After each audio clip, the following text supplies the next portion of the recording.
মার্কিন president Donald Trump ফের কানাডাকে যুক্তরাষ্ট্রের 51তম অঙ্গরাজ্য করার প্রস্তাব দিয়েছেন। তিনি বলেছেন, কানাডা যুক্তরাষ্ট্রের অঙ্গরাজ্য হলে তাদের উপর কোনো শুল্ক আরোপ করা হবে না। সুইজারল্যান্ডের দাভোসে ট্রাম্প বলেন, আপনারা অঙ্গরাজ্য হলে আমাদের কোনো ঘাটতি থাকবে না। কানাডা থেকে আমদানি হওয়া পণ্যের উপর 25% শুল্ক আরোপের হুমকি দিয়েছেন ট্রাম্প, যা 1 ফেব্রুয়ারি থেকে কার্যকর হতে পারে। ট্রাম্প বলেন, গাড়ি, কার, তেল বা গ্যাসের জন্য আপনাদের দরকার নেই। আমাদের কাছে সবকিছু পর্যাপ্ত রয়েছে। কানাডার পক্ষ থেকে পাল্টা ব্যবস্থা নেওয়ার ঘোষণা দেওয়া হয়েছে, যা নিয়ে আলোচনা চলছে। কানাডার প্রধানমন্ত্রী জাস্টিন ট্রুডো শুল্ক আরোপের জবাবে সব ধরনের ব্যবস্থা নেওয়ার জন্য প্রস্তুতির কথা জানিয়েছেন।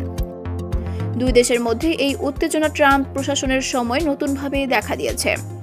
ট্রাম্পের বক্তব্যে কানাডা যুক্তরাষ্ট্রের ঐতিহ্যগত বন্ধুত্বপূর্ণ সম্পর্ক প্রশ্নের মুখে পড়তে পারে।